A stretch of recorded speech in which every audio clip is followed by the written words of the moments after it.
muling isinilang bilang isang puting ahas sa loob ng 10,000 malalawak na bundok. Para maka-adapt sa malupit na kapaligiran sa kagubatan, kinailangan kong supulan ang aking pagkatao gamit ang aking pagiging hayop.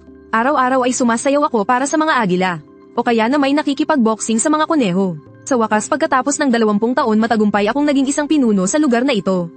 Pero naging malupit at walang awa rin ako. Unti-unti kong nakalimutan ang mga alaala ng aking nakaraang buhay. Hanggang sa araw na ito, isang manggagamot ang nahulog sa tubig sa bundok. Dahil sa natitirang kabutihan sa aking isipan, iniligtas ko siya at dinala siya sa paanan ng bundok. Akala ko matatapos na doon ang lahat, pero hindi ko inaasahan na makalipas ang ilang araw. Bumalik na naman ang lalaking ito sa harapan ko. Naglabas siya ng ilang nilagang itlog mula sa kanyang damit, at paulit-ulit na yumuko sa akin. Salamat po sa pagliligtas ng aking buhay. Kung hindi ay hindi mabubuhay ang aking asawa at mga anak. Gusto ko sanang manguha ng mga halamang gamot sa bundok na ito. Sana'y protektahan niyo po ako o diwata ng mga ahas. Nang marinig ko ito, medyo hindi ako makapagsalita. Naramdaman kong napakasakim niya, kaya tumalikod ako at umalis. Pero nang makita ng manggagamot na hindi ko siya kinagat, inakala niyang pumayag ako sa kanyang hiling. Mula noon, naging madalas na siyang bisita sa kagubatang ito. Araw-araw akong nakapulupot sa isang malaking puno. Pinapanood siyang mangolekta ng mga halamang gamot, nag-aalaga ng mga punla, at dahan-daang nagtatag ng isang hardin ng mga gamot. Kung minsan kapag nagkikita kami, basta na lang siyang uupo na parang kilala na kami, at magkukwento tungkol sa marami niyang nakukuhang halamang gamot, sapat para mapakain ang buong pamilya niya. At kailangan daw niya akong pasalamatan ng husto at kung ano-ano pa. Sa huli nairita na ako sa kadaldalan niya, kaya araw-araw ko na siyang iniiwasan. Lumipas ang kalahating taon ng ganoon.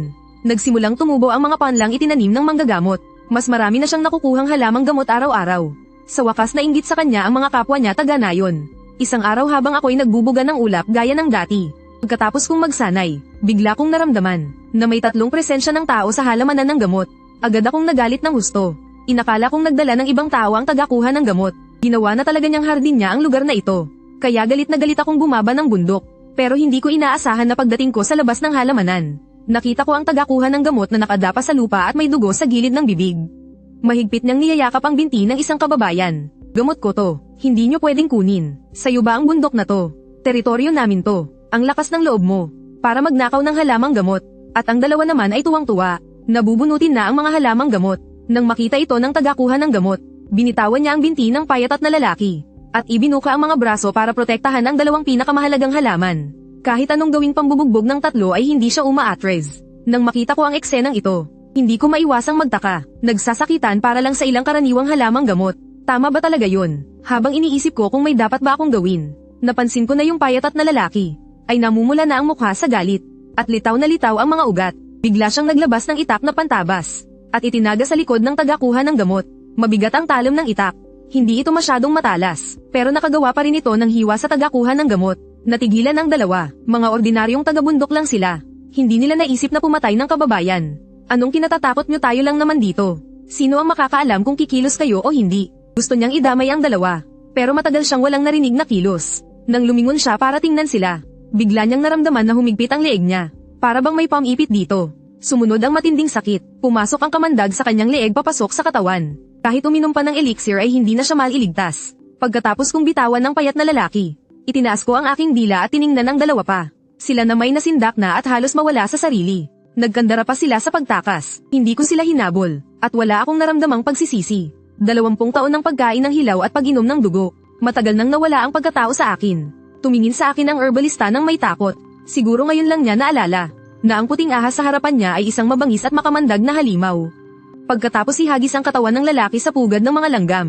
Nang bumalik ako sa hardin ng mga halamang gamot, nagulat ako nang mapansing hindi na gaanong nagsasalita ang herbalista. Mula noon, nagkaroon ng takot sa kanyang mga tingin sa akin. Hanggang sa tuluyan na siyang hindi nagsalita, nagsimulang lumamig ang panahon. Pagkatapos kunin ng herbalista ang mga hinog na gamot ay hindi na siya bumalik. At ang kanyang maliit na hardin ay unti-unting napabayan. Bumalik na rin ako sa dati kong buhay. Araw-araw lang akong masigasig na nagsasanay. Hanggang sa sumunod na taon, minsang dumating ang herbalista. Tumingin lang siya saglit mula sa malayo at umalis na. Pero ang hindi ko alam, ay kumalat na pala ng husto ang balita sa labas. Sinasabing may isang dambuhalang puting ahas sa bundok na naging isang demonyo. May mga chismis pang ang may korona ako sa ulo. At mahilig daw kumain ng tao. Kaya naman wala nang nagtangkang pumunta sa gubat na ito. Lumipas ang 10 taon pa. Mas lalo pang lumakas ang aking katawan. At unti-unting namuo ang isang enerhiya sa loob ko. Hindi ko alam kung ano yun. Pero nararamdaman ko na patuloy nitong pinapalakas ang katawan ko. Isang araw, biglang may lumitaw na anyong tao sa aking pandama. Ang herbalista pala ang dumating. Katulad siya noong 10 taon na ang nakalipas. Paulit-ulit siyang nabigo, 10 taon na ang lumipas. Ang lalaking ito na isinugol ang buhay para manguha ng halamang gamot sa bundok ay lalo pang pinatanda ng panahon. Ang matangkad niyang katawan ay marahil hindi na kayang umakyat pa ng mga bangin. 10 taon na ang nakalipas, hindi ko inasahang makikita ka ulit. Isa na akong matandang walang silbi. Hindi na ako makapagbigay ng pera sa pamilya. Kailangan pa akong alagaan ng anak at manugang ko. Namatay ang asawa ko noong tagsibol 2 taon na ang nakalipas. Dahil sa tagtuyot at walang makain, hindi siya nakinig at kumain ng putik na guanyen. Sa huli 7 araw lang siyang nabuhay. Alam kong ginawa niya iyon para makatipid ng pagkain para sa mga bata. Tahimik akong nakikinig. Sa unang pagkakataon hindi ko naramdamang madaldal siya. Ang matandang ito na nagpakahirap buong buhay para sa kanyang pamilya. Sa huli ay hindi pa rin nabago ang kahirapan ng kanilang tadhana. Hindi niya maintindihan ang dahilan. Pero alam ko, sa magulo at may sistema ng antas sa lipunan na sinaunang panahon na ito, napakahirap para sa karamihan ng tao na magkaroon ng magandang buhay. Ang katotohanang nabubuhay sila ay isa ng biyaya mula sa mga makapangyarihang angkan. Kinaumagahan umalis na ang manggagamot. Malapit na ang kanyang oras. Naramdaman ko ang papalapit na kamatayan sa kanya. Marahil ay masaya siyang makakasama muli ang kanyang asawa pagkamatay niya.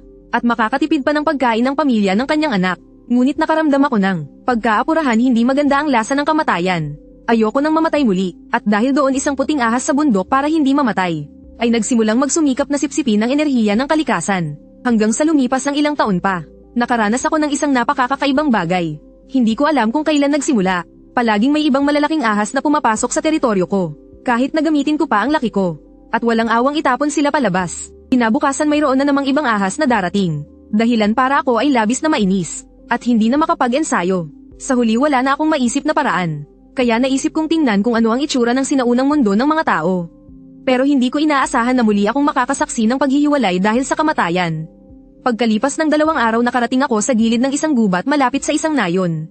Ang unang impresyon ko sa nayong ito ay kahirapan. Sa paanan ng burol ay may mga sira-sirang kubo. Sa tabi ng sapa ay may maraming palayan. Isang payat na asong dilaw ang tumakbo sa pilapil. Kahit daga ay halos wala kang makita. Naisip kong magtingin-tingin lang at babalik na sa kabundukan. Ngunit bago ako umalis ay nakilala ko ang isang batang babae. Ang bata ay 6 o 7 taong gulang. Nakatirintas ang buhok, suot ang kupas na damit na magaspang ang tela. Masayang tumatalon-talon papunta sa likod ng bundok para manghuli ng paru-paro at mamitis ng bulaklak.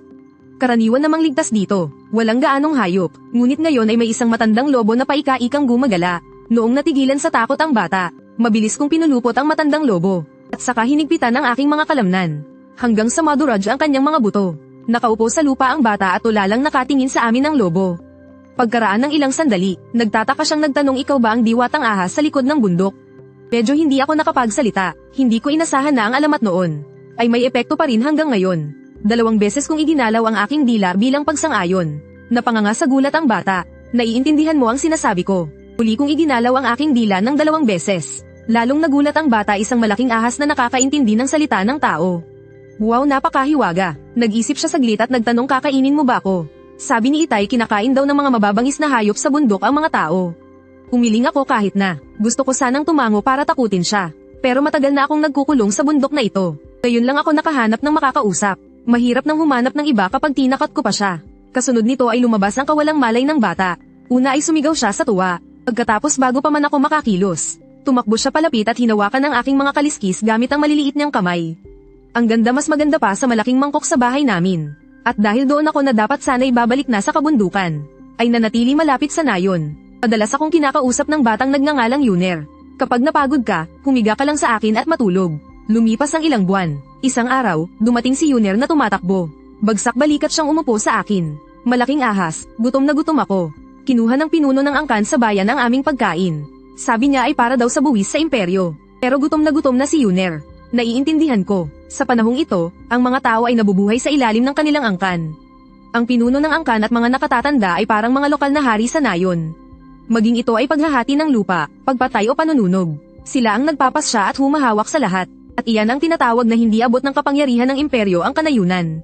Kung ang pinuno ng angkan at mga nakatatanda na siyang bumubuo sa pangunahing angkan, ay gagawin ang lahat para makakolekta ng pera at pagkain. Wala talagang kalaban-laban ang mga karaniwang pamilya. Nag-isip ako at gumapang papasok sa gubat. Sa ilalim ng nananabik na tingin ni Yuner, pinaladkad ko palabas ang isang maliit na baboy ramo. Nagningning ang mga mata ni Yuner, para sa akin ba ito?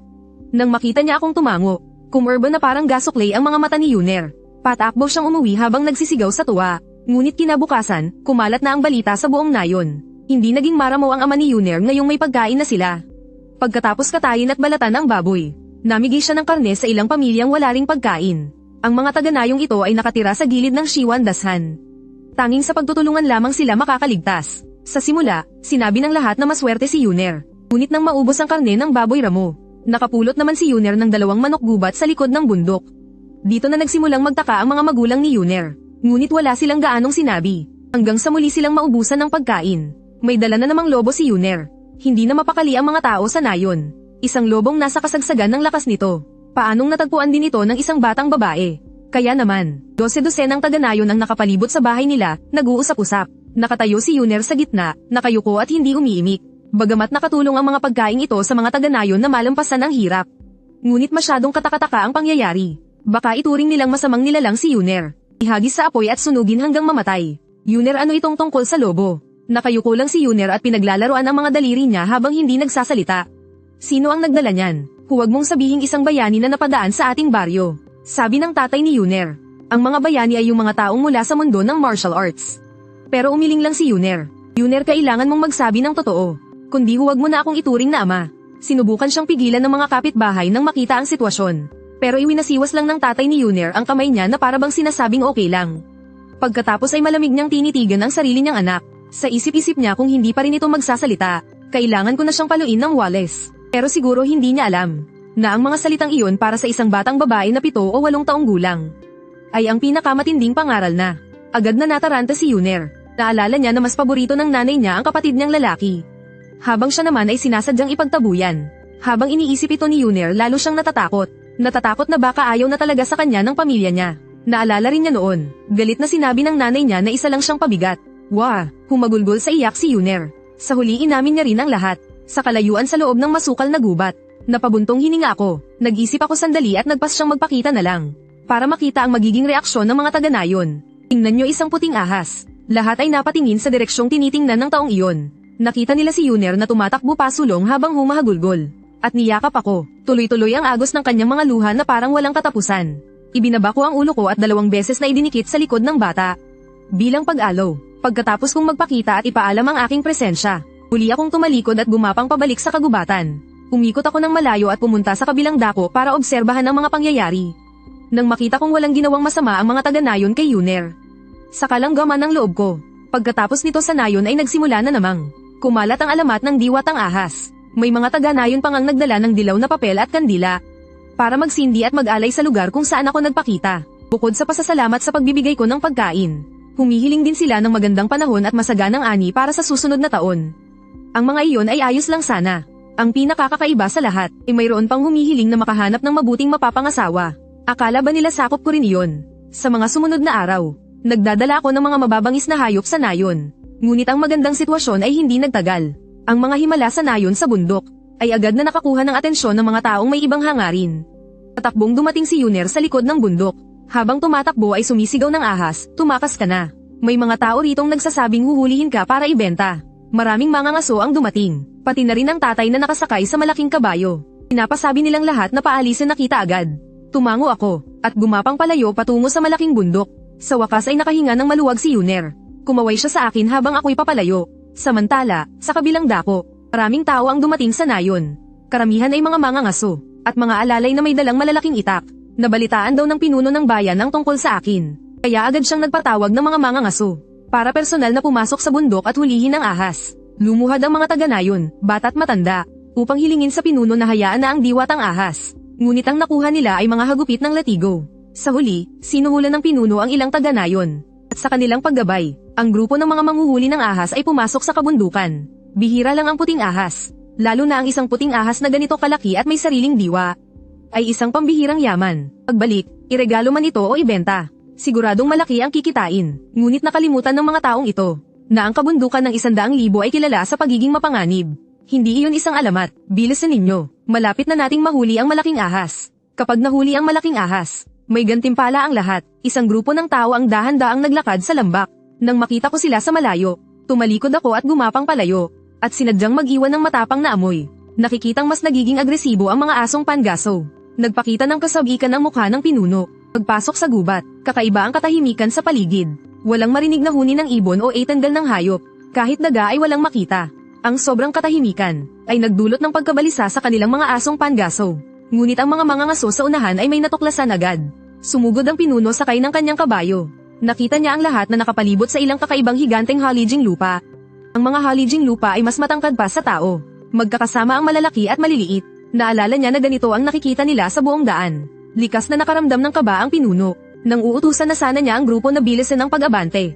Hindi niya inasahan sa malayong dalesdis. Ang buntot ko ay nakapulupot na. Isang malaking bato ang malakas na inihagis. At bumagsak ng malakas sa halijing lupa. Isang lagabog. Isang maliit na piraso ng halijing lupa ang naduraj. Ngunit walang ibang nangyari. Natigilan ang mga tao. Naghinala sila na may sumasalakay. Nagtipon sila sa isang bilog. Matagal silang kinabahan. Hinding-hindi may isip ng mga taong ito.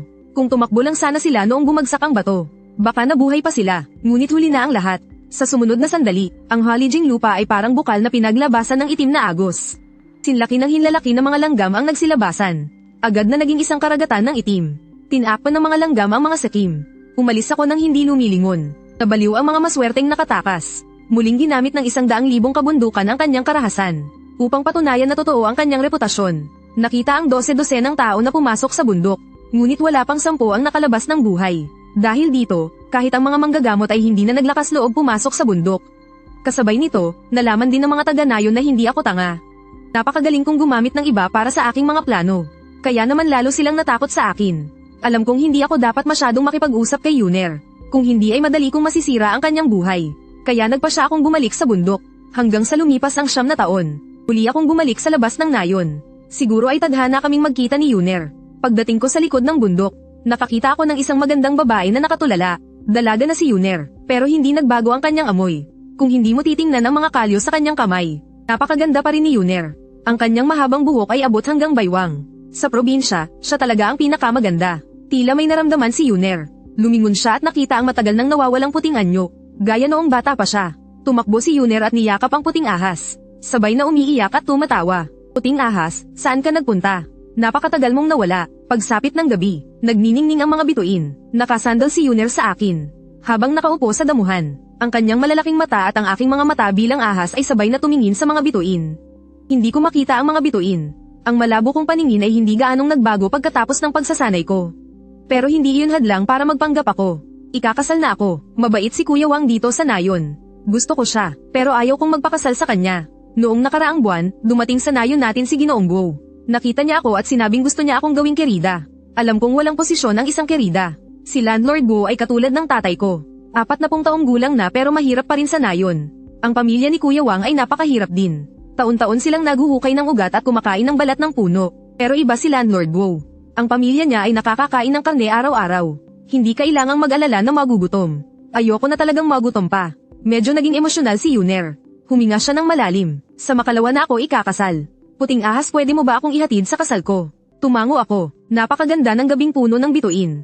Sa gilid ng burol sa ilalim ng maliwanag na buwan. May umalingaw-ngaw na iyak, mula sa napakalayo. Sa araw ng kasal, walang tugtugan o ingay. Wala ring handaan. Isang maliit na karo ang samando kay Yuner.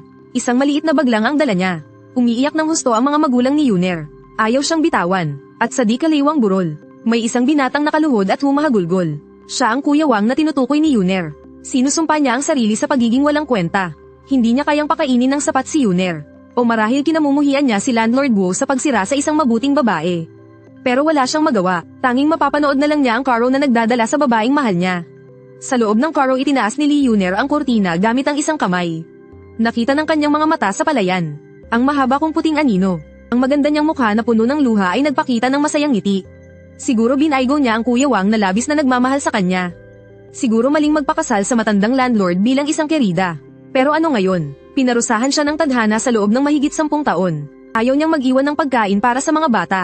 At mamatay sa gutom. Gusto niya lang hindi magutom. Gusto niyang mabuhay. Tanging ang mundong ito ang masisisi. Sa kapalarang ito sinundan ko ang maliit na karo. Papunta sa isang asyenda sa labas ng bayan. Umakyat ako sa isang malaking puno. Mula sa malayo pinanood kong pumasok ang karo sa likurang pinto ng asyenda.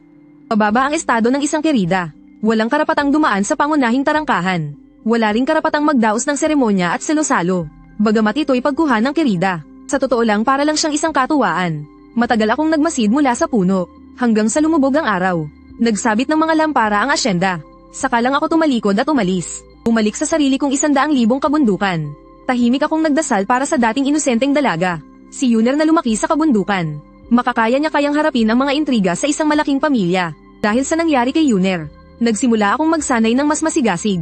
Umaasang hindi na kontrolin ng iba ang tadhana ko sa hinaharap. Ngunit hindi ko inaasahan. Makalipas ang 1 taon, isang pasuray-suray na anyo ang tumakbo papasok sa lambak.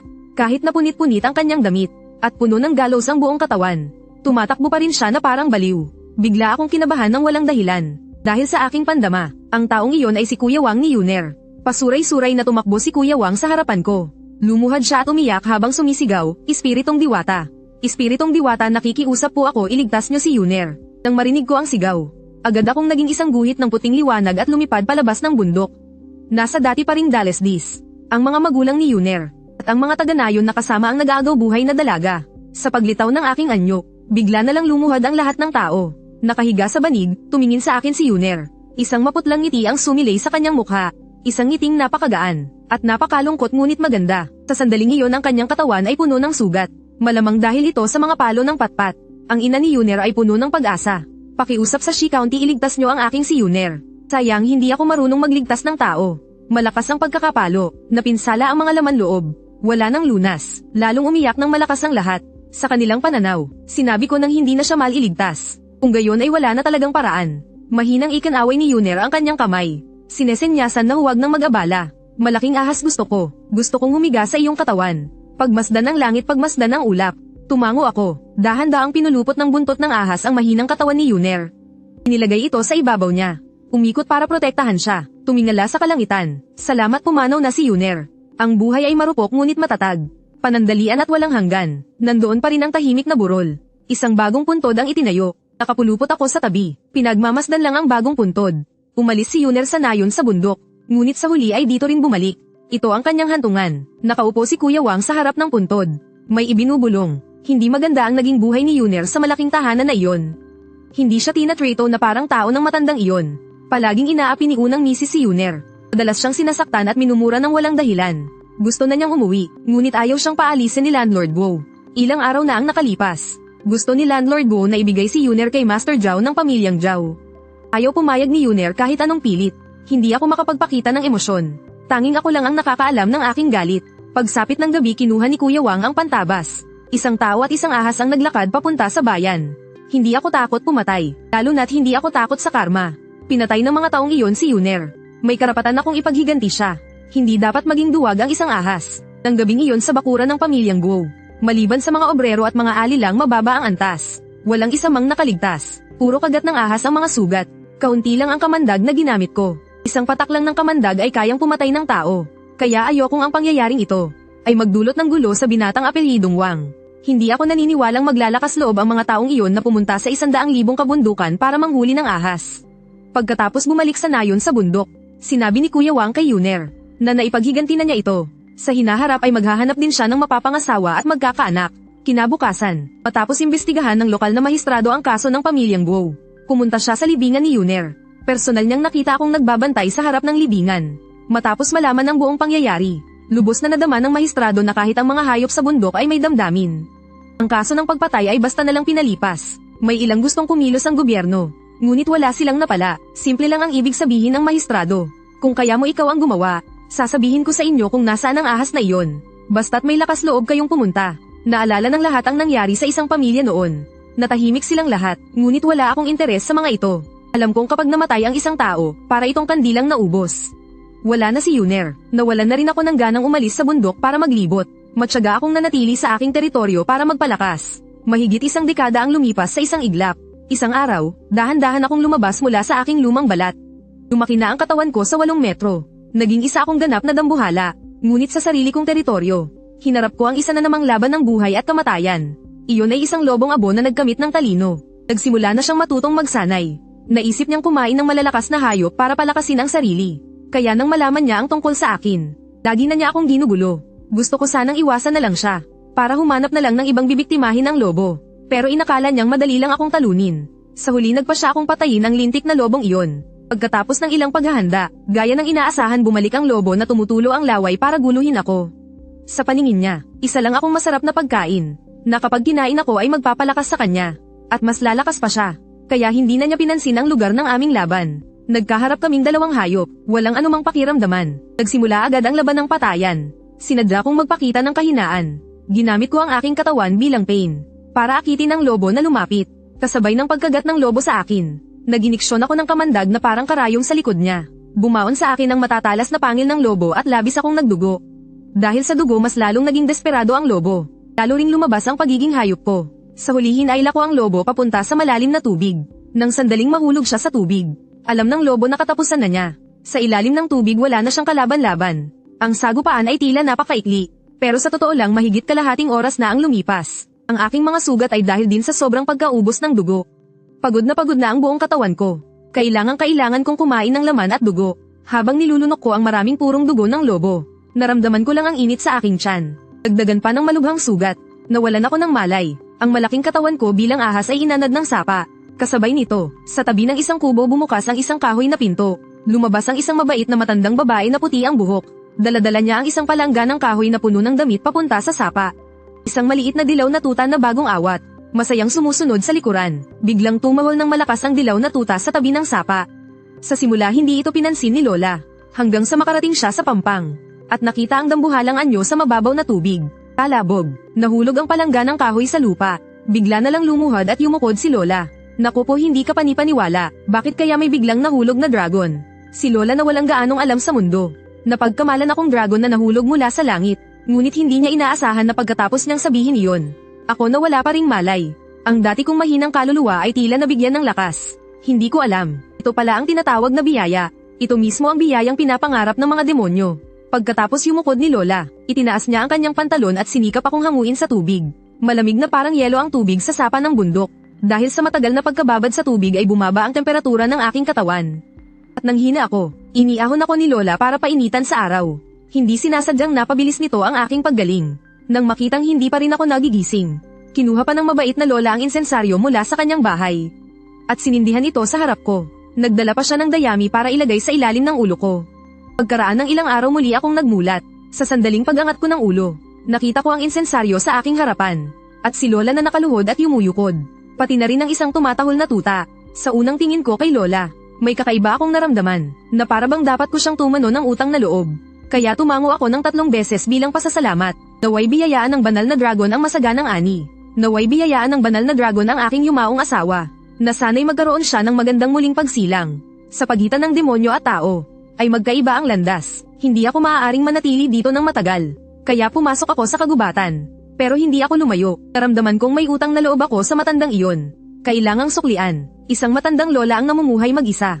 Siguradong maraming. Hirap kaya tutulong ako sa tamang panahon. Nakakatakot ang sinaunang alamat ng daigdig na Legend of the White Snake. Isang dakilang demonyo na kayang kontrolin ng hangin at ulan. Para makabayad ng utang na loob. Ibinigay pa ang sarili. Talagang nakakatakot. Iniligtas niya ang buhay mo noon. Iligtas mo na lang din ang buhay niya ngayon at tapos na. Bakit kailangan pang gawing impyerno ang buhay? Kaya pansamantala akong tumira sa gubat malapit sa bahay ni Lola. Pagkaraan ng ilang taon, ang paraisong ito na malayo sa lungsod ay dumanas ng sakuna.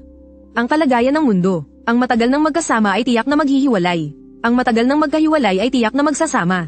Umabot ang apoy ng digmaan sa gilid ng 100,000 kabundukan. Nagsimulang mangalap ng mga sundalo ang pamahalaan. Sinamantala ng mga may-ari ng lupa na angkinin ang mga lupain. Itinaas ang mga buwis, at ang mga tinatawag na bayani ay sinamantala ang sitwasyon para mag-aklas. Wala nang malalakas na trabahador sa mahirap na nayon. Ilang beses silang kumuha ng mga sundalo. Kinuha ang lahat ng lalaking 15 taong gulang pataas. Ang natira ay grupo ng matatanda, mahihina at kababaihan. Ang nayon sa bundok na walang malalakas na lalaki, ay naging target ng mga bandido. Isang araw, gaya ng dati, napakalabo ng aking paningin. Hanggang sa umakyat ako sa burol sa likod ng nayon. Saka ko lang nakita gamit ang infrared sense na nasusunog ang nayon. Maraming tao ang gumagala-gala doon. Sinalakay ng mga magnanakaw. Ang pagiging bandido ay isang sinaunang propesyon na talamak noon. Masasabing kahit sino ay pwedeng sumali, lalo na sa panahon ng kaguluhan. Sila ay lalong parang isda sa tubig. Malaya at walang inaalala. Kung suswertehin, bibigyan pa sila ng amnestiya ng gobyerno. At agad na magiging isang mataas na lokal na opisyal. Nag-isip ako sandali at iginalaw ang aking katawan. Hinawi ang mga damo patungo sa bahay ni Lola. Nagkakagulo ang mga magnanakaw sa nayon. Nagpapakitang gilas ang mga bandido. Pagdating nila sa harap ng bahay ni Lola, nakita nila ang dambuhalang puting ahas na nakatayo na parang tao. Bago pa man sila makasigaw at makatakbo, inihagis ko na sila gamit ang aking bibig. Halimaw, kasabay ng pagsigaw na iyon. Ang mga natitirang bandido ay nagunahang tumakas. Ngunit ang lola sa likuran ko ay biglang lumuhad. Lumuhad ang lola sa lupa na humahagulgol. O banal na dragon, pakiusap po, iligtas nyo ang aming nayon. Hindi na po namin kaya pang mabuhay. Ang matandang maputi na ang buhok ay lumuhad sa lupa habang humahagulgol. Napakahirap isipin ang eksenang ito. Hindi ko maintindihan kung bakit ganito kahirap ang buhay sa mundo. Pagkatapos mag-isip ng saglit, umiling ako. Napakaraming mababangis na bandido. Bawat isa ay may hawak na espada, sibat, at pana. Kung talagang susugod ako, baka mapatay pa nila ako. Pandagdag lang sa kanilang pagkain. Sapat nang maprotektahan ko ang tumulong sa akin. Hindi ganoon kadaling maging bayani. Isa pa, isa akong ahas. Mabuti na ngang hindi ako kumakain ng tao. Ano pa ang dahilan para maging tagapagligtas? Ngunit nanatili akong nakapulupot sa may pintuan ng bahay ni Lola. Nakatingin mula sa malayo, makapalang itim na usok sa nayon. Sa sumunod na sandali, bigla akong tumalikod. Gamit ang buong lakas ko. Tumakas na parang baliw papunta sa malaking bundok. Kanina lang, nakumpirma ko na ang mundong ito ay isang mundo ng cultivation na may mga halimaw at mga cultivator. Malinaw na naramdaman ng aking heat sense na may lumilipad sa himpapawid. Tama, lumilipad nga. Pagkatapos, ang temperatura ng katawan ng mga bandido sa lupa, ang kanilang infrared signature, ay isa-isang nagsimulang bumaba. Ang pagbaba ng temperatura ng katawan ay hindi sinat.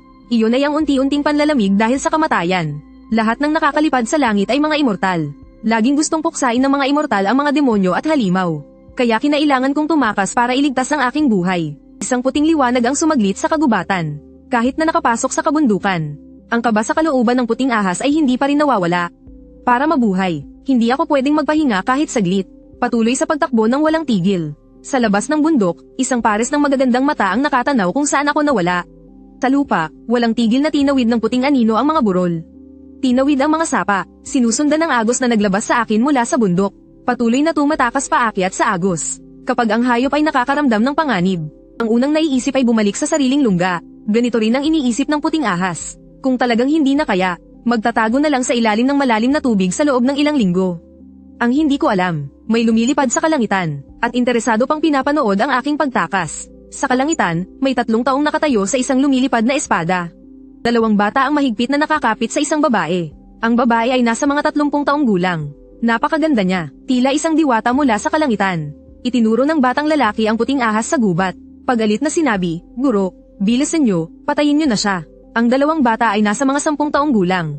Isang lalaki at isang babae. May mga espadang nakasukbit sa likod, tulad ng mga batang immortal sa mga alamat. Napangiti ang babae, bakit kailangang patayin siya? Itong puting uod na ito, nagkakalat ng kasamaan sa liwanag ng araw. Hindi mapapawi ang galit ng mga tao kung hindi siya papatayin. Kung gayon, sino-sino ang mga pinatay niya? Sino pa? Syempre mga taga-nayon. Kung hindi tayo dumating ng maaga, malamang ay napahamak na sa kanya ang matandang iyon. Kung ayaw mong maniwala, tanungin mo ang kapatid nating babae. Tumingin ang batang lalaki sa batang babae sa kabilang panig. Nag-isip sandali ang batang babae. At tumango. Umiling ang babae at bumantong hininga, mas mabuti pa ang maglakbay kaysa magbasa lang ng libro. Ang mga nakikita ng mata ay hindi palaging kumakatawan sa katotohanan. Dapat pala ay madalas ko kayong dalhin sa labas ng bundok. Hindi lahat ng tao ay mabuti. At hindi rin lahat ng demonyo ay masama. Masama ang pananalasan ng mga tulisan. Pinatay ng ahas ang masasamang tao. Hindi ito nanakit ng mga inosenteng taga-nayon. Sa tingin nyo kasuklam-suklam ba ang ahas na iyon? O ang mga tulisang punong-puno ng kasamaan? Napayuko ang 2 bata at hindi umimik. Pero sa kanilang puso hindi pa rin nila matanggap na ang isang halimaw ay maaaring maging mabuti. Tila alam ng babae ang iniisip ng kanyang 2 disipulo. Tandaan, mag-isip munang mabuti bago gawin ang isang bagay. Huwag hayaang takpan ng panlabas na anyo ang inyong mga mata. 2 yung puting ahas ay bumalik na sa kanyang pugad. Baba tayo para tingnan. Hinihingal na tumakbo pabalik sa lambak, nakahinga ako ng maluwag. Walang tigil na pagtakas. Sobrang pagod na ng katawan. Isang pagod na hindi maipaliwanag. Sanay na akong kumapit sa sinaunang puno ng ginkgo. Madalas akong pumulupot at umakyat dito. Kaya naman naging makinis na ang mga sanga ng sinaunang puno. Masyadong mapanlin lang ang mundo sa labas. Hinding-hindi na talaga ako lalabas. Buo na ang desisyon ko. Kahit na puno pa ng ginto sa labas, hindi na ako aalis. Bahala na sila, hindi na ako aalis. Sa himpapawid, natatawang pinanood ng 3 ang kaawa-awang itsura ng puting ahas. Tumingin sa paligid ang babae. Bagamat hindi ito isang sagradong lugar, isa pa rin itong magandang lugar. Sapat ang espiritual na enerhiya. Isang lugar na payapa para sa mga cultivator. At hindi ginugulo ang mga halimaw. Sapat na para sa pagsasanay ng isang maliit na demonyong nagsisimula pa lang magkaroon ng kamalayan.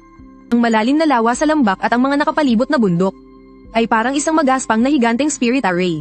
At ang sinaunang ginkgo ang sentro nito. Medyo mapalad ang puting ahas. Sa isang iglap, lumitaw ang tatlo sa ibabaw ng malaking bato sa ilalim ng puno. Nagtatakang yumuko ang dalaga. Inabot ang kamay para hawakan ang malaking bato na kininis ng puting ahas.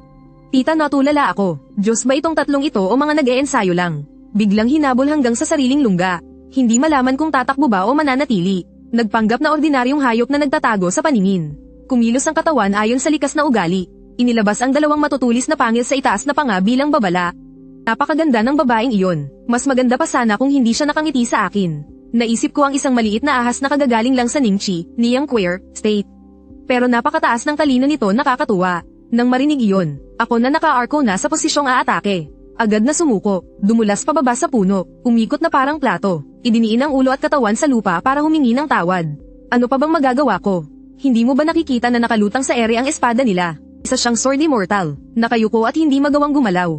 Umaasa na lang na hindi ako papansinin ng mga makapangyarihang tao. Pagkatapos noon, gamit ang matalas na pakiramdam napansin kong may lumapit sa akin. Walang naramdamang pagyanig sa lupa, hindi na kailangang sabihin pa. Siguradong napakataas ng kanyang abilidad na tila hindi nagiiwan ng bakas. Dapat mong malaman na may tatlong tao sa harapan ko. Pero dalawang bata lang ang nararamdaman ko. At tungkol naman sa babae, hanging sa pamamagitan ng pakiramdam ko lang siya matutukoy. Pinagmamasdan ng babae ang puting ahas sa harapan niya. Ordinaryo lang ang puting ahas pero may kaibahan din. Mas malakas lang ng kaunti sa ordinaryong hayop. Karaniwan ng hindi matatalino ang mga halimaw sa bundok. Pero itong puting ahas na ito ay may pambihirang talino. Ang pagkagulat niya nang makita kaming tatlo kanina. Tina ang pagtakbo at pagpapanggap na walang alam. Tapos pagkatapos ng isang salita mula sa akin, agad itong bumaba sa lupa at tinanggap ang kapalaran. Napaka-interesante, napakabilis. May isang interesanteng ideya na nabuo sa isip ng babae. Munting ahas, sumama ka sa akin sa bundok. Pwede na bang maging halimaw na tagabantay? Sa totoo lang, walang ganoong balak ang babae dati. Nagusisa lang talaga siya, para palipasin ang pagkabagot sa pagsasanay. Hindi rin dahil sa mataas ang talino ng halimaw. Kahit na matalino ang puting ahas. Pero sa mundong ito, ang mga halimaw na may mataas na talino ay napakarami. Ang nagpabago sa isip niya ay ang pino, makinis, at magandang kaliskis ng puting ahas. Gusto pa rin talaga ng mga tao ang magagandang bagay. Katulad na lang kapag nakakita ng magandang pulse areas. Gugustuhin mo talagang bilhin ito. Tumingala ako at tiningnan ang babaeng iyon. Ang ekspresyon niyang nabighani habang nakatitig sa maganda kong kaliskis. Kaya wala akong nagawa kundi tumango. Pumayag na lang ako, dahil kung hindi, kahit na kumpirmado kong hindi masamang tao ang babae, mabait naman siya. Pero paano kung maisipan niyang gawin akong balabal na gawa sa balat? Walang pakialam ang dalawang bata. Sa halip, inisip nilang masaya kung may isa pang ahas. Hindi na kailangang magsalita pa ng marami sa isang mababang uring demonyong ahas. Iwinasiwas ng babae ang kanyang mahabang manggas. At hinigop ako papasok sa manggas niya. Nagdilim ang paningin ko, at nawalan ako ng malay. Tinuring na akong parang isang bagay. Nang magising akong muli, natagpuan ko ang sarili ko sa gilid ng isang napakatayog na bundok. Sa unang tingin, nakakita ako ng isang malaking bato na kasing taas ng 7 palapag na gusali. Nakasulat dito ang tatlong salitang parang isinayaw ng dragon at ahas, Bundok Shenhua. Ang Bundok Shenhua ay biglang pumailan lang sa kalangitan. Hinahati ang kalupaan sa libu-libong taluktok. Ang libu-libong taluktok ay mariringal. Ang langit at lupa ay malawak at walang hanggan. Naaalala ko sa dati kong buhay na naglakbay ako sa Bundok Hua sa Earth. Pero ang bundok na ito ay mas mataas at mas malaki pa kaysa sa Bundok Hua. Mas mapanganib at mas matarik. Alam kong nakatagpo ako ng isang dalubhasa. Noong una ay tutol pa akong mahuli para maging tagabantay ng tarangkahan. Ngayon, mukhang hindi naman masama ang swerte ko. Kapag may malakas na kakampi, masarap ang buhay. Kahit na ang mga bagay na basta na lang itinatapon ng dalubhasa. Kahit na isang ahas na tulad ko ay malaki ang pakinabang. Pinangungunahan ng babae ang dalawang batang disipulo. Nagtatawanan at nagkukwentuhan habang paakyat ng bundok. Pahigpit akong sumunod sa kanila. Naglakad kami sa mga hagdan ng bato. Sa gilid ng bangin, makikita kahit saan ang malalaki at maliliit na talon. Malinaw na makikita ang kailaliman ng tubig sa lawa, dahil sa matatarik na bangin. Mga sunod-sunod na taluktok ng bundok na umaabot sa kalangitan. Mga kakaibang bato sa napakalalim na bangin. Patong-patong ang mga malalaking bulwagan sa bundok. Animoy isang palasyo sa langit. May mga batong tulay at mahahabang pasilyo na nag-uugnay sa mga lambak. May mga matatandang puno ng pino na tumutubo sa ibabaw ng malalaking bato o sa tabi ng talon. Napapalibutan ng mga ulap at hamog. Ang luntiang dagat ng ulap ay lumilikha ng mga alon. Hamihip ang malamig na hangin sa dagat ng mga ulap. Ang stone pavilion ay animoy nagpapakita at naglalaho. Kung uupo ka sa pavilion sa mga oras na ito, at sisibayan ng isang banga ng alak, kahit walang gushing, ito ay tunay na isang paraiso sa lupa. Tinaas ko ang aking dila at tumingin sa kalangitan. Isang malaking formation array ang dahan-daang umiikot. Kaya naman pala hindi sila lumilipad paakyat ng bundok. Sa halip ay nilalakad ito. Ang kalangitan siguro ay isang no-fly zone. Sa daan sa bundok, paminsan-minsan ay makakasalubong ka ng mga nakasuot ng puting robe na may asul na disenyo. Mga cultivator na pababa ng bundok, bata man o matanda. Pagkakita sa babae, lahat sila ay yumuyuko at nagbibigay daan. Sa aming paglalakbay, marami akong nalamang impormasyon. Ito ang Chunyang Palace. Ang pangalan ng babae ay Yurong. Siya ang nakababatang kapatid sa pagsasanay ng Palace Master. Ang pangalan ng batang lalaki ay Yangmu. At ang mas batang babae ay si Shuling. Sila ay mga personal na disipulo ni Yurong. Narinig ko na sa buong Chunyang Palace, 2 lang ang disipulo ni Yurong. Hindi mabilang na tao ang naguunahan para maging disipulo niya pero nabibigo sila. Mukhang napakapit ako sa isang malaking tao. Hindi nagtagal, nakarating kami sa isang malaki at sinaunang arko. Labis akong kinabahan sa mahigit 10 bantay sa harap ng tarangkahan ng bundok. Sa ibabaw ng arko, nakasulat ang Chunyang Palace. 3 malalaking titik na puno ng spiritual energy. Hindi ko alam kung bakit. Pagpasok sa gate ng bundok napansin kong napakasariwa ng hangin dito. Sumunod ako sa 3 tao. Dinaanan namin ang maraming plaza kung saan nagsasanay ang mga disipulo. Dinaanan namin ang mga mag-agarang bulwagan. Dinaanan namin ang mga batong tulay at mahahabang pasilyo. Pagkatapos ng matagal na panahon, dumating kami sa harap ng isang liblib at tahimik na magandang palasyo. Ang palasyo ay nakatayo sa gilid ng bangin. Dagat ng mga ulap, matatag ang mga lumang puno ng pino. Habang tinitingnan ang walang laman na bulwagan na may 3 tao lamang. Sa wakas naintindihan na ng puting ahas kung bakit siya dinala rito. Talagang hinanap nila ako para magbantay ng pinto. Ano man ang mangyari, hindi ko na kailangang mag-alala na maging pataka o bag. Ang hindi maging masarap na sabaw ng ahas ay napakabuti na. Wala ring anumang seremonya. Kumuha ng isang demonyong ahas para magbantay ng pinto. Hindi naman ito pagtanggap ng disipulo. Hindi na kailangan ng seremonya. Ang bulwagang ito ang magiging tirahan mo mula ngayon. Kailangan mo ring bantayan ang mga templo sa kalapit na tuktok ng bundok. Nasabihan ko na ang kusina at ang tanggapan ng panloob na gawain. Maaari kang pumunta sa kusina para kumain. Bukod dito huwag kang basta-basta papasok sa ibang lugar kung hindi emergency. Kung hindi ay walang makakapagligtas sa buhay mo. Tumango ako. Nakita niya kung gaano ako katalino. Labis na nasiyahan si Yurong. Pagkatapos ay hindi niya ako pinansin. Agad niyang sinimulang turuan ang 2 disipulo sa kanilang pagsasanay. Nagpanggap na lang akong walang naiintindihan. Naghanap ako ng lugar sa bulwagan at pumulupot para makinig ng palihim.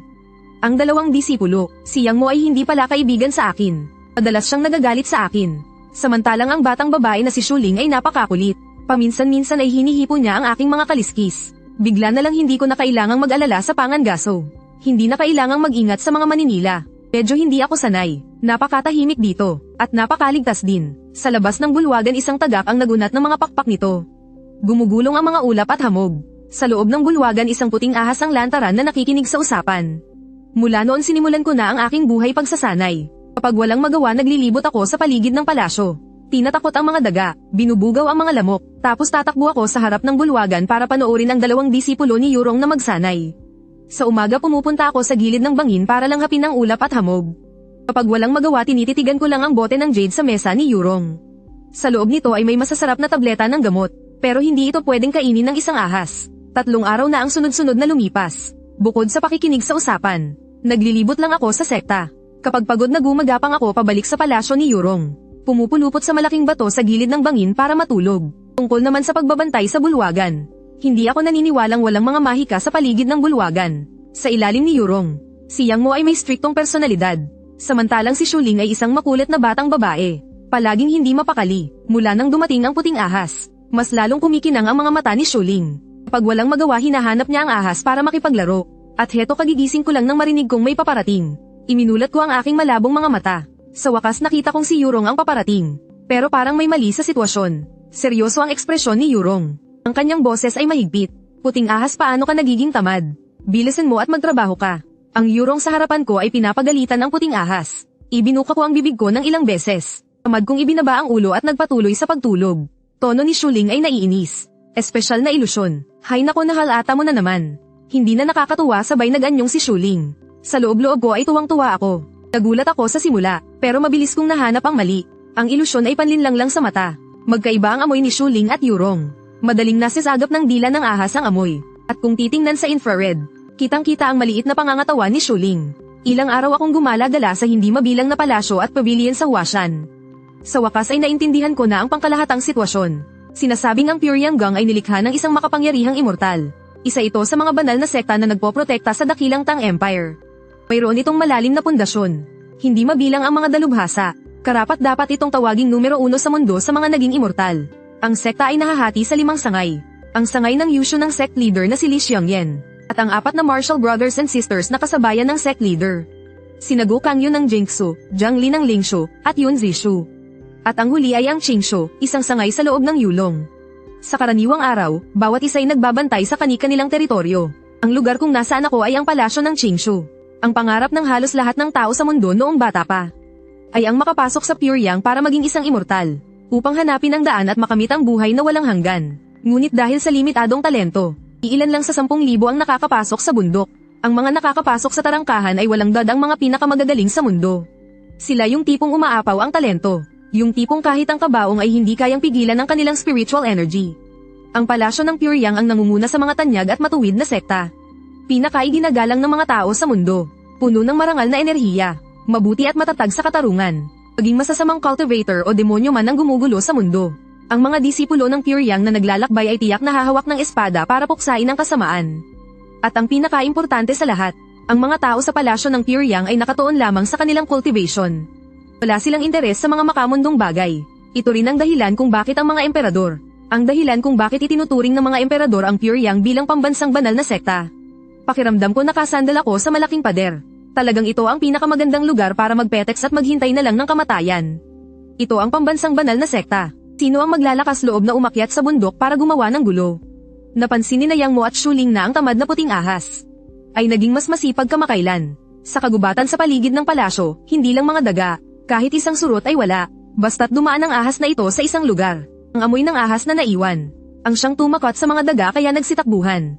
Ang puting ahas lang na nagbabantay sa pangunahing bulwagan. Nag-abala pa talagang ayusin ang paligid. Sa palasyo na para lang sa lahi ng Qingshu Yulong. Kasama pa si Yurong kay 3 silang lahat. May isa pang ahas. Sabi daw hinuli para magbantay ng pinto.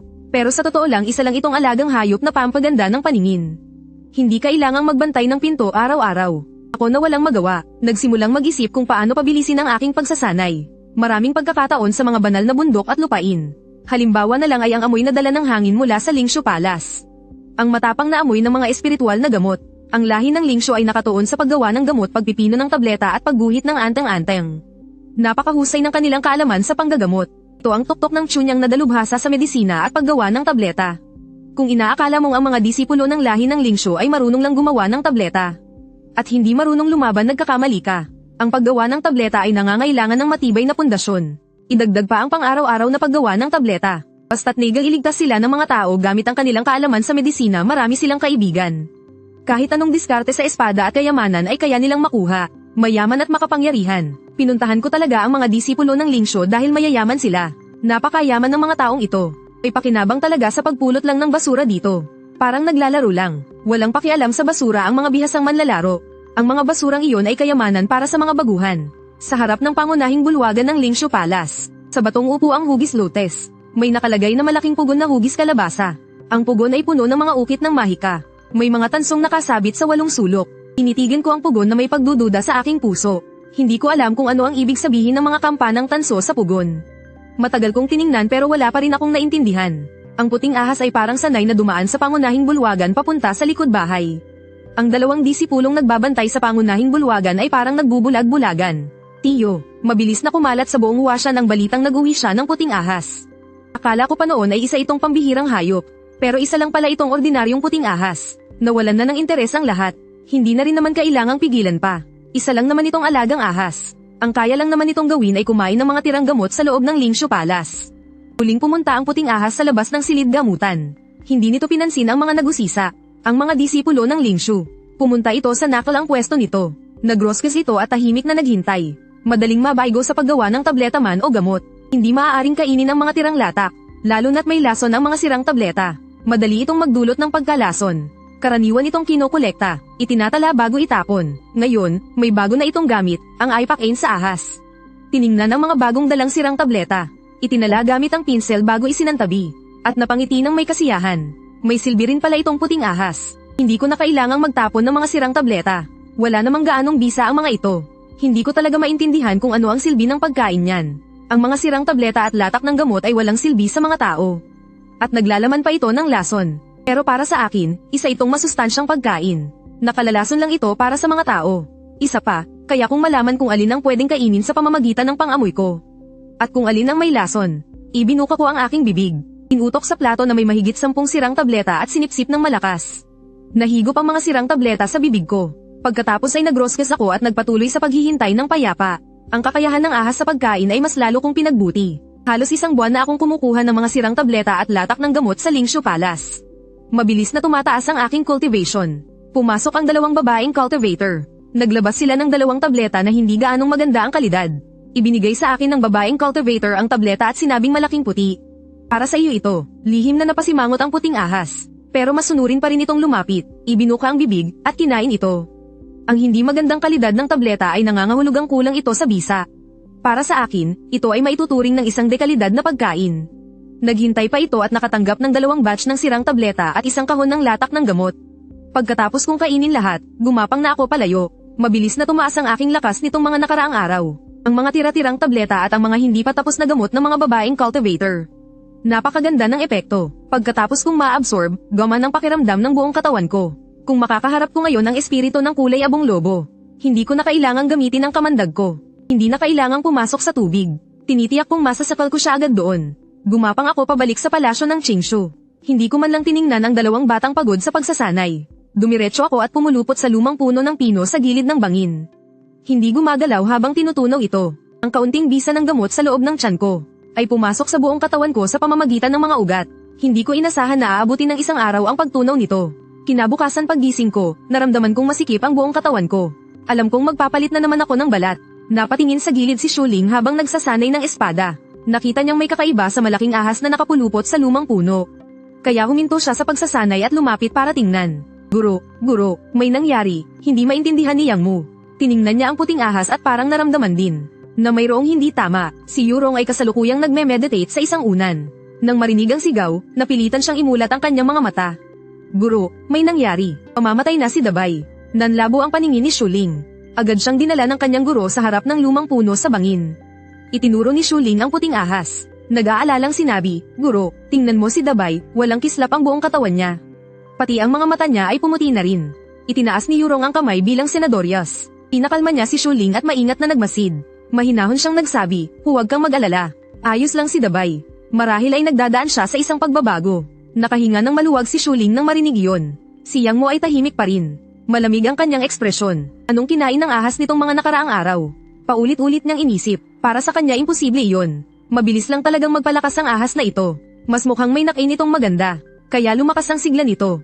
At tumaas ang kapangyarihan. Hindi maganda ang itsura ni Yurong. Ano, huwag niyong sabihing pinakain niyo ng gamot ang ahas. Nagkatinginan ng may hiya sina Shulin at Yang Mu. Hindi po, pumunta lang siya sa Lingshu Palace kamakailan. At kumain ng maraming tira-tirang gamot at pinaglagaan. Naging mas magaan ang trabaho ni Kuya Do na nangangasiwa sa mga iyon. Halos isang palanggana na yata ang nakain niya. Pagkarinig nito, napangisi si Yurong. Dahil sa dami niyang alam, mabilis niyang naintindihan ang nangyayari. Hindi kasing galing ng ahas ang panunaw ng tao. Ang mga tira-tirang gamot ay parang bitamina na para sa ahas. Dapat mong malaman, ang mga sangkap sa paggawa ng gamot ay puro pampalakas. Ginagamit lahat ng mga mandirigma para lumakas. At gamutin ang mga sugat. Kumain ng isang palanggana, malapit na itong mag-evolve. Nakatitig sa akin ang mag-aama sa puno ng pino. Hindi nagtagal, nagsimula akong gumalaw sa matibay na puno. Paminsan-minsan ay kinikiskis ko ang ulo ko sa mga kanto. Mabilis na natuklap ang mga kaliskis sa ulo ko. At lumitaw ang bagong balat sa loob. Dahan-dahan akong kumiskis sa puno. Ginamit ko ang mga sanga para isabit ang lumang balat. Nagpupumilit na makawala. Una ang ulo, tapos ang katawan. Matatag at dahan-dahan. Ang mag-aama na karaniwang walang ginagawa ay nakatayo sa gilid ng bangin at masusing nagmamasid. Bawat pagpapalit balat ay mapanganib para sa isang ahas. Kapag hindi matagumpay ang pagpapalit balat, siguradong mamamatay. Inabot ng mahigit 1 oras. Nang makalabas na ang buntot sa lumang balat, masayang pumalakpak si Shulin. Tumiti rin si Yurong. Na tila may malalim na iniisip. Hindi ko alam kung bakit. Matapos panoorin ang buong proseso ng pagpapalit balat ng ahas, tila bahagyang tumaas ang estado ng aking isipan. Pagtanggal sa lumang balat, at muling pagsilang. Ang lahat ng bagay ay may sariling tadhana. Ang puting ahas matapos magpalit balat ay pumulupot sa isang matandang puno ng pino. At nahulog sa mahimbing na pagkakatulog. Nang magising muli ay 9 metro na ang haba nito. Sa loob ng tanyag na sekta sa mundong ito ng cultivation, natagpuan ko ang sarili kong paraan ng pamumuhay. Tuwing umagay sinisipsip ko ang hamog sa gilid ng bangin. Kapag nagugutom, pupunta sa kusina para kumain ng karne. Tumatambay sa Lingshu Palace para makilibre ng pagkain at inumin. Para palakasin ang aking cultivation. Pagkatapos ay babalik sa Qingshu Palace para magbantay ng pinto at matulog ng mahimbing. Napakaginhawa ng mga araw. Napansin ni Shuling na madalas akong pumunta sa Tai Chi Plaza kamakailan. Ang Tai Chi Plaza ay ang lugar kung saan nagsasanay ng martial arts ang mga disipulo ng Chunyang Palace. Kung titingnan mula sa itaas, ang plaza ay isang higanteng bagwa formation diagram. Sa gitna ay may malaking yin-yang na isda. Napakalaki ng plaza, halos kasing laki ng 10 football field. Hinala ko'y ginawa ito ng isang makapangyarihang nilalang gamit ang kanyang kapangyarihan. Nadirektang pinatag ang isang bundok para gawin ito. Mahigit 1,000 disipulo ang nagsasanay ng espada sa plaza. Ang sword chi ay malawak at makapangyarihan. Parang bundok, parang dagat, parang hangin. May ilang disipulo na nagsasanay ng sword formation. Pero mas marami ang nag-eensayo ng kanilang mga pamamaraan sa espada. Sa pagsasanay ng espada rito, mararamdaman mo ang sword chi at sword momentum. Maaari mo ring pagmasdan ang mga pamamaraan sa espada ng mga nakakatandang kapatid. Kung nangangati ang iyong kamay, maaari kang humanap ng kapwa disipulo para makipag-sparring. Habang nagpapahinga at tinatalakay ng mga batang disipulo ang mga pamamaraan sa espada. Minsan-minsan ay lilinggan sila sa puting ahas sa gilid. Totoo ngang palihim akong nag-aaral. Ang Tai Chi Plaza ay lugar ng pagsasanay para sa mga disipulong mababa ang antas.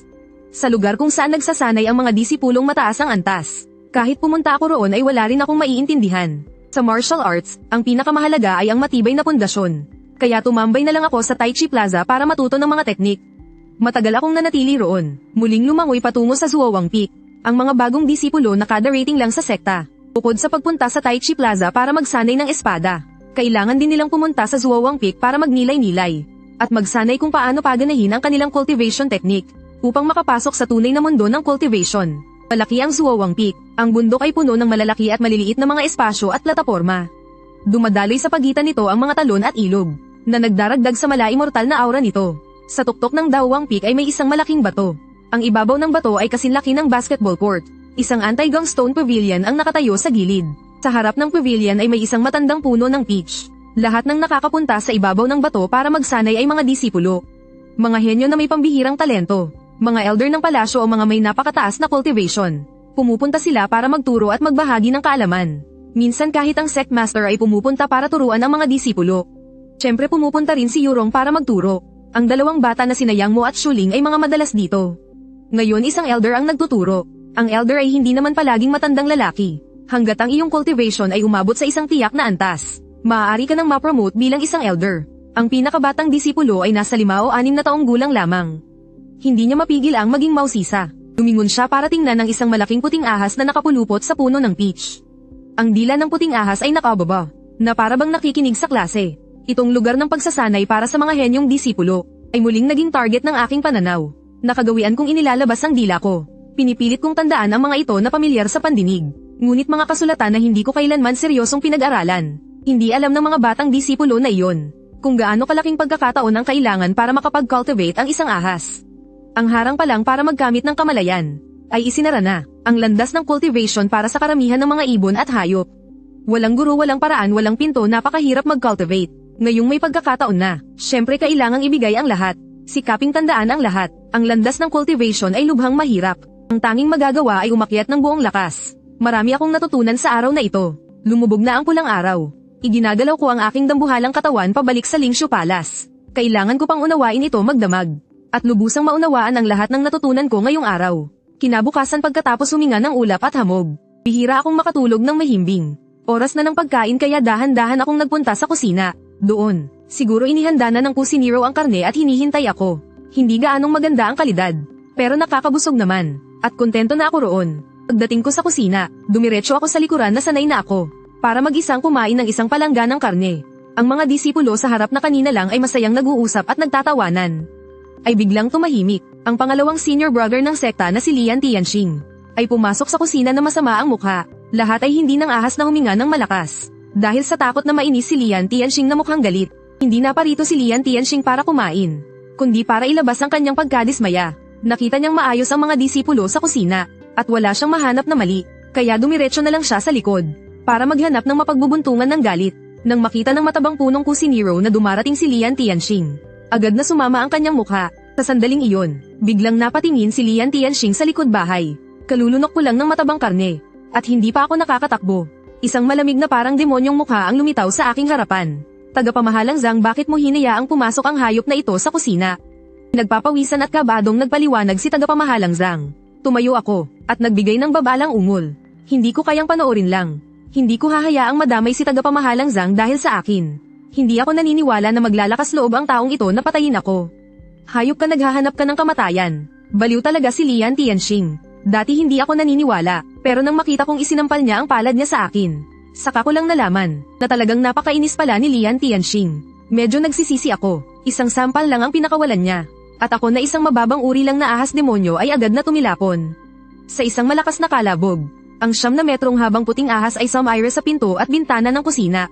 Direktang bumagsak sa bulwagan kung saan kumakain ang mga disipulo. Sunod-sunod na natamba ang 3 lamesa, at nadaganan ang ilang disipulo bago huminto. Bilang puting ahas iwinasiwas ko ang aking ulo. Medyo nahihilo, may lasa ng dugo sa aking bibig. Nagtamo ako ng panloob na pinsala, pagkatapos atakihin ng puting ahas. Sa totoo lang, alam din ni Lian Tianxing na medyo samobra na siya. At hindi na niya alam kung paano aatras. Hindi ako marunong magsalita ng wika ng tao. Kaya sa isip ko na lang isinigaw ang mga kilalang mura. Hindi ko inalintana ang maraming disipulong naroroon. Agad akong gamulong at nagwala. Sumugod ako kay Lian Tianxing sa kusina.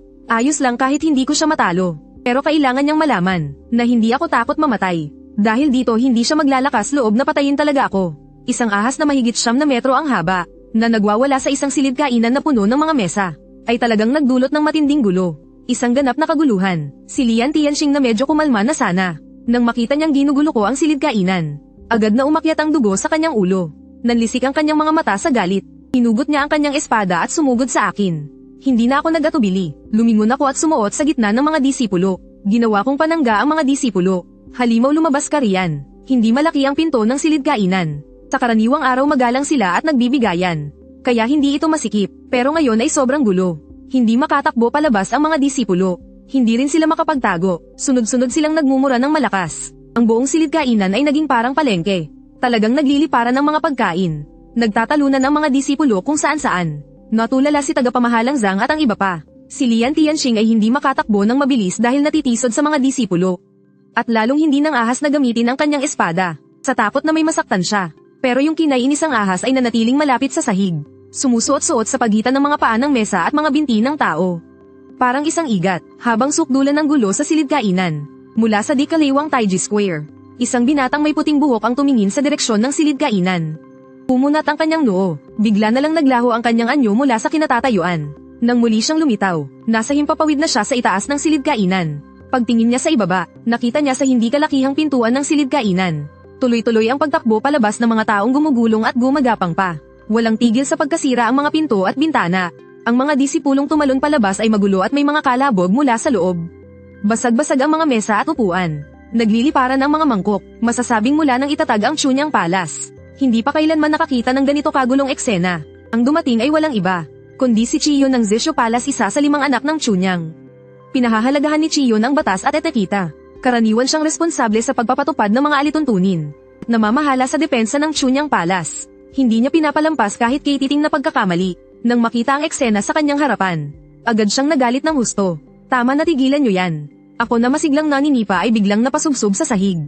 Ganon din ang ibang mga disipulo. Nakadapa sa sahig sa hindi magandang posisyon. Maging si Lian Tianxing ay hindi nakaiwas. Si Shuling nakara-rating lang sa pinto para umawat sana. Diretsyong napasubsob na parang aso.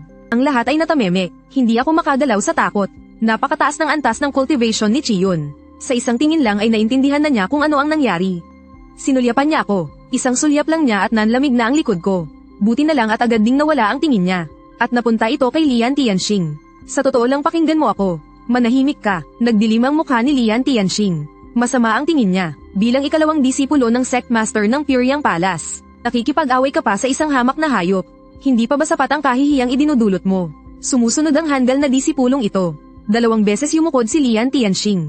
Nagpaalam siya at lumipad patungo sa Sigo Cliff. Matapos asikasuhin ni Chiyon si Lian Tianxing, huli siyang lumingon sa puting ahas. Gumalaw ang kanyang kilay. Sa takot ay hindi ko man lang mailabas ang aking dila. Tanging langit lang ang nakakaalam sa taong ito na kilala sa pagiging istrikto. Baka maisipan niyang gumawa ng sabaw ng ahas. Lumingon si Chiyon kay Shuling na nakadapa pa rin sa sahig. Disipulo Shuling na nagbabantay sa bulwagan ng Qingshu Palace. Ang puting ahas ay walang modo. Iniuutos kong ibalik mo siya at turuan ng leksyon. Sa loob ng 3 buwan ay bawal kumain ng puting ahas sa silid kainan. Lihim na nagulat si Shuling. Pinalagpas pa ni Tio Guro Chiyon ang ahas. Kailan pa naging ganito kadaling kausap si Tio Guro? Bilang isa ring miyembro ng Pure Yang. Imposibleng pumatol siya sa isang maliit na espiritong ahas. Magsialis na kayong lahat, mga manggagawa, ayusin niyo agad ang silid kainan. Winasiwas ni Chiyon ang kanyang manggas. At agad siyang naglaho sa hangin. Ang pamamaraan ng teleportasyon na iyon ay labis na kinaiinggitan ng puting ahas. Sa di kalayuan, si Lian Tianxing na lumilipad patungo sa Siguo Cliff. Nang marinig ang parusa ni Chiyon para sa ahas, lalo pang nagdilim ang kanyang mukha. Nagngalit siya ng ngipin at binilisan ang pag-alis. Kumuha si Shuling ng isang hilang pil at ipinasok sa bibig ko. Nilunok ko ang tableta. Mas gaman ang pakiramdam ko. Hindi ko pinapakinggan si Shuling. Pabalik-balik, lumangoy patungo sa palasyo ng Qingshu. Pagkatapos ay pinarusahan ako ni Yurong. Tawang-tawa si Shuling. Maging ang malamig na mukha ni Yang Mo ay hindi napigil ang mangiti. Sa harap ng rebulto, itinaas ng puting ahas ang ulo nito at hindi gumalaw. May nakapatong na pulang kandila. Pagkatapos ng bagong taon, ang bundok huwa ang Northern Peak. Sa taglamig, nagyayelo at nababalutan ng nyebe. Tila isang paraiso, natutunaw ang yelo at nyebe. Nagbabalik ang tagsibol sa mundo. Isang umaga, nagising akong groggy pa. Nakita kong natutunaw na ang nyebe sa labas ng pangunahing bulwagan at umiinit na. Ang natunaw na nyebe sa berdeng tiles ng bubong ay tumutulo. Parang umuulan. Hindi ko alam kung bakit. Sa kaibuturan ng aking kaluluwa, mayroon akong matinding kaba. Isang pait na hindi ko pa naramdaman noon. At ang kabang iyon ay nagmumula sa langit. Itinaas ko ang aking dila. Sinipsip ko sa bibig ang laman ng buong kahon ng mga tira-tirang Pyldores sa tabi ko. Iginiling ko ang aking katawan ng ilang beses. Nagbago ng posisyon at nagpatuloy sa pagtulog. Kasabay ng pagsipsip sa mga Pyldores. Nag-iipon ng lakas at enerhiya. Nahaharap sa panganib. Sinasabi ng kutob ko na kumain ako para magpalakas. Upang harapin ang krisis, malamig pa rin ang simoy ng tagsibol. Hindi ako nagbabalak lumabas. Masyadong mababa ang temperatura, maninagas ang katawan ko. Babagal ang pag-iisip ko. Hindi gaanong maliksi. Natulog na naman ako ng mahigit 2 buwan. Hinahampas ng ulan ang mga bulaklak ng peras, humahaplos ang hangin ng tagsibol sa mukha. Dumating na ang tagsibol sa mundo, alam ito ng mga halaman at puno. Sa tagsibol, nakahiga ang mga pusa sa bubong. Nakalantad ang kanilang tiyan habang nagbibilad sa sikat ng araw. Puno ng mga ligaw na bulaklak ang bundok. Ang mga puno ng peras ay kasing puti ng nyebe. Hindi mabilang na mga magkasintahan na may payong na papel ang namamasyal sa tagsibol. Maging ang sect leader ay pumupunta sa dagat ng mga bulaklak para magtsaa at mag-usap tungkol sa alak. Tunay na malaya, lumabas ng bulwagan si Yurong ng palasyo ng Qingshu. Pumunat ang kanyang noo, tumingin siya sa kalangitan. Hindi niya alam kung bakit. Tila may mabigat na puwersa sa kalangitan. At palakas ito ng palakas. Pabilis na iginalaw ni Yurong ang kanyang mga daliri. Para manghula, lumingon siya para tingnan ako na nagwawala dahil sa pulang butil sa aking ulo. Kahapon paggising ko kumain ako ng isang halamang espiritu ng palihim. Bagamat hindi ito gaanong kahalaga. Pero galit na galit pa rin siya. Kaya pinarusahan niya ako. Ibinaba ni Dabay ang kandila at lumapit. Dahan-dahan kong ibinaba ang kandila. Tapos lumangoy ako papalapit sa fish dragon. At pumulupot ako. Tumingin ako sa kinikilala kong pinuno. Lumipas ang 5 taon. Ang magaling na babaeng ito ay hindi man lang tumanda. Sa halip lalo pa siyang bumata. Siguradong lumakas siya ng husto. Kaya siya naging ganoon. Gaya ng inaasahan sa isa sa 5 anak ng Pure Yang. Palagi ka bang kinakabahan? Nag-isip ako. Tumango ako, ito ang tribulation ng kidlat para sa mga halimaw. Maraming benepisyo kapag nalagpasan mo ito. Kung hindi magkakawatak-watak ang kaluluwa mo. Walang matitira kahit buto. Nitong mga nakaraang taon marami akong nakainalatak ng mga tableta. Na nagawa kong sipsipin at gamitin. Magaling, magpahinga ka na lang muna sa mga susunod na araw. Maghanda ka ng harapin ang tribulation. Pero mas mabuting huwag dito sa loob ng sekta. At huwag mo ring subukang takasan ito. Ang salitang tribulation, parang may hindi maipaliwanag na kalungkutan sa aking puso. Hindi kailangang mag-alala ng mga taong cultivator tungkol sa mga tribulation mula sa langit. Kailangan lang nilang magsanay ng mabuti. Sa sukdulen, haharap lang sila sa tribulation kapag narating na nila ang rurok at handa ng umakyat sa langit. Para malaman kung porma lang ba sila. Kawawa ang ibang mga nilalang. Kakaunti pa lang ang kanilang pagsasanay, kailangan na agad harapin ang tribulation. Isa pang beses sa oras ng pag-akyat. Ang pagsubok ay mas marami ng isa kumpara sa mga tao. Huwag maliitin ang dagdag na 1 beses. Karamihan sa mga demonyo ay dito nagtatapos. Mabuti sana kung pagkatapos ng pagsubok ay biglang tumaas ang lakas. Pero pagkatapos malagpasan ang pagsubok, isa pa ring maliit na demonyo. Isang atake lang ng mahiwagang sandata ng isang tao. Tiyak na katay na. Diskriminasyon sa lahi. Ang tingin sa akin ni Shuling. Puno ng awa. 5 taon na ang lumipas. Ngayon si Shuling ay isa ng magandang dalaga. Walang pangit na cultivator. Si Shuling ay isang cute sa mga magaganda. Makulit at kaibig-ibig. Medyo pilyo at kakaiba lang. Yung si Yang Mu, laging seryoso ang mukha. Kung hindi nagsasanay ng espada, nag-aaral. Pero nang malaman niyang dadaan ako sa pagsubok, Inilabas pa rin niya ang lahat ng gamot. Malinaw ang ibig sabihin ng tingin niya. Sinasabi ng mukha niya, huwag kang mamatay. Guro, kaawa-awa si Dabay. Bigyan mo na siya ng 2 o 3 gamit para sa pagsubok. Nakatayo sa tabi si Yang Mu. Kahit hindi siya nagsasalita, pero pareho lang sila ng iniisip ni Shuling. Umaasa na bibigyan sila ni Guro ng magagandang gamit, para malagpasan ko ang pagsubok ng ligtas. Ayaw din ni Yurong na mamatay ako. 3 tao lang sa palasyo ng Qingshu. Isang ahas kapag nawala ang isa mamamatay sa pagkabagot. Napailing na lang si Yurong. Walang ibang natutunan ng batang ito, kundi ang maglamang, sa buong palasyo ng Chunyang. Tanging sa aming angkan lang may ganitong pagmamahal. Napakahirap maging isang demonyong cultivator. Tayong mga tao ang pinakamatalino sa lahat. Hindi na dumadaan sa maraming hirap. Iba sa mga demonyo na mahirap magkamit ng talino. Mas mahirap pa kapag nagtagumpay na sila sa pagsasanay. Harapin ang pagsubok ng langit. Ang paglilinang ng mga ibon at hayop ay laban sa kalikasan. Lubhang mapanganib. Kapag ang mga demonyo ay dumadaan sa pagsubok, ang paggamit ng mga mahiwagang sandata ay hindi magandang ideya. Ang pag-asa sa mga panlabas na bagay para malampasan ang pagsubok. Sa oras ng pagbabagong anyo ay mahihirapan ding magbago ng lubusan. Hindi magiging mabait o mabubuhay ng matagal. Maging ang kanilang talino ay magkukulang. Kaya dapat lamang gamitin ang katawan para labanan ang pagsubok ng langit. Tanggapin ang paglilinis, upang lubusang mahugasan ang mga karumihan, at magkaroon ng matibay na pundasyon. Sa ganoong paraan ay hindi ka mamamatay. Kaya huwag kang mag-alala, tumango ako para ay pakitang naiintindihan ko. Pero kinakabahan pa rin ako. Sabi ni Yurong kay Shuling, may ipapagawa ako sa inyo. Ang puting ahas ay bababa ng bundok para sa kanyang pagsubok. Kailangan may naroon, para maiwasan ang mga masasamang loob na samantalahin ang sitwasyon. Kayong dalawa mismo ang magbabantay, at para maramdaman ninyo ang kapangyarihan ng langit at lupa, kahit hindi ako nakahingi ng tulong na spiritual energy. Ayos na rin ang tumulong sa pagbabantay. Sabi ko sa isip ko, hindi ako naniniwalang may maglalakas loob na gumawa ng gulo sa harap ng galit ni Chunyang. Nag-isip sandali si Shuling, at dali-daling lumabas. Naisip niyang kulang kaming dalawa, kaya ginamit niya ang kanyang koneksyon para humanap ng tulong sa mga kaibigan. Mas maraming tao mas sigurado. Hindi nagtagal ay dahan-dahan akong nakarating sa tarangkahan ng bundok. May daladala akong malaking gourd sa bibig. Puno ito ng iba't ibang gamot na Pyldores, at ang pinakamahusay na gamot na pampagaling mula kina Shuling at Yang Mu.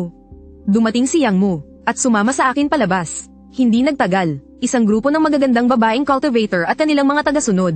Ang sabay-sabay na lumabas, natulala ang disipulong nagbabantay sa tarangkahan sa paanan ng bundok. Masayang-masaya ako, ang madidilim na ulap na namuo sa itaas ko sa loob ng maraming araw. At ang bigat na dala nito ay nabawasan ng malaki. Pagsubok ng halimaw na hayop. Ang pinakakinatatakutan ay may manggugulo. Dapat mong malaman na ang mga halimaw na hayop ay karaniwang nag-iisa. Hindi pa lalampasin ng mga likas na kaaway nila ang pagkakataon. Ang mga taong cultivator na iyon ay parang mga pasang humahabol sa amoy at hindi bumibitaw. Matapos magtagumpay sa pagsubok, napakadaling hulihin ang nanghihinang halimaw na hayop, o kaya'y kunin para gawing alagad, o diretsyong lapain. Kung mabaygo sa pagsubok, mapupulot na lang ang mga butong natira mula sa kidlat ng pagsubok. Balat, laman, at iba pa, para makakuha ng mga sangkap sa alchemy. Sa madaling salita, isang negosyong walang lugi. Sa isang walang pangalang burol sa paanan ng Mount Hua, nakapulupot ako sa tuktok ng bundok. Hindi makagalaw, hindi makatakas. Tanging pagtanggap na lang sa kapalaran ang magagawa. Sa harap ng pagsubok ng langit na hindi maiiwasan. Tanging paglaban hanggang kamatayan ang paraan. Kung malalampasan, magiging malaya ka. Kung hindi, tiyak ang kamatayan. Wala man lang tsansang makabalik sa kampo ng mga baguhan. Nagngangalit ang madidilim na ulap sa itaas ng aking ulo. Tila babagsak anumang oras. Bahagyang natakot si Shuling habang nakatingin sa langit. Dapat mong malaman na kahit para sa isang mababang antas na halimaw, ang pagsubok ay hindi isang magandang karanasan. Ang bigat ng kapangyarihan ng langit, tila nagbababala sa bawat cultivator na lumalaban sa kalangitan. Nagmamadaling lumipat ang mga 8 matang daga, palayo sa sentro ng bagyo. Matagal nang naglaho ang mga ibon at hayop. May ilang tolda ang lumitaw malapit sa burol. Si Shuling at ang iba pang babaeng disipulo ay nakatira sa mga tolda. Ang kababalaghan sa langit ay nakakuha ng atensyon ng maraming tao. Isang grupo ng 5 o 6 na cultivator ang gumamit ng lightness skill. At nakarating malapit sa burol. Nakita nila ang hindi gumagalaw na puting ahas sa tuktok ng burol. Nakita rin nila ang mga disipulo mula sa Chunyang Palace. Espesyalista sila sa paghuli o pagpatay ng mga halimaw na hayop, kapalit ng mga kagamitan sa pagsasanay. Ang pinakamadalas nilang gawin ay maghanap ng halimaw na hayop na sumasailalim sa pagsubok. At saka maghihintay ng pagkakataong makalamang.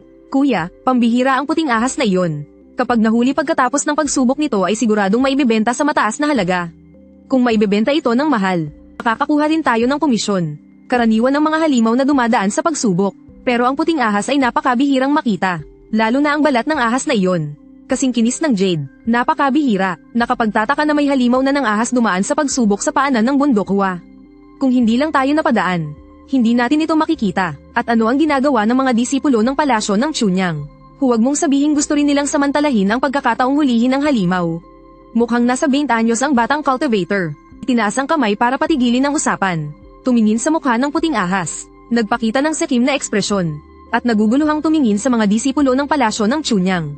Nag-isip sandali. Nag-isang naglakad patungo sa kinaroroonan ni na Shuling. Nagmulat ng mata si Yang Mu. Walang emosyong tumingin. Saka dahan-daang lumapag. Tumayo sa harap ni Shuling. Sinulyapan ni Shuling at ng mga babaeng cultivator ang mga iyon. At hindi na sila pinansin pa. Sapat na si Yang Mo para makipag-usap. Kung may maglalakas loob na gumawa ng gulo rito, mas lalong imposible iyon. Kahit nasa paanan ng bundok, teritoryo pa rin ito ng palasyo ng Chunyang. Hindi na kailangang pag-usapan pa ang katayuan ng palasyo ng Chunyang sa mundo ng cultivation. Mga kapwa kong Daoist ng Chunyang. Ako si Xingyong, naparito upang sugpuin ang mga demonyo at halimaw. Ikinagagalak kong makilala kayo. Ang nakatayo sa tapat niya ay si Yang Mo na may mukhang parang yelo. Tiningnan ni Yang Mo si Xingyong nang may paghamak. Malamig na sinabi ang ahas ay sa palasyo ng Chunyang. Pagkasabi niyo na ipinikit ni Yang Mo ang kanyang mga mata. Ganoon ba, maaari mo kayang ipaubaya sa akin? Gusto ko ng isang dekalidad na balat ng ahas. Napakalaki ng halaga niyan. Alis, natigilan si Xingyong. Kamakailan lang ay may namumuong galit sa loob ko. Kailan pa nagsimulang mag-alaga ng demonyong hayop ang Puryang Palace? Sino ba naman tong batang to? Ang bata-bata mo pa para maliitin ako. Matagal nang nakikipagsapalaran sa mundo ng cultivation. Sino ba ang hindi pa nakakapatay? Kung hindi ka marahas hindi ka tatayo ng matatag. Siguro masyadong lantaran ang balak niyang pumatay. Yang Mu Jingyan, tumingin ng malamig kay Xingyong. Ang espada sa likod niya ay bahagyang lumabas sa kaluban.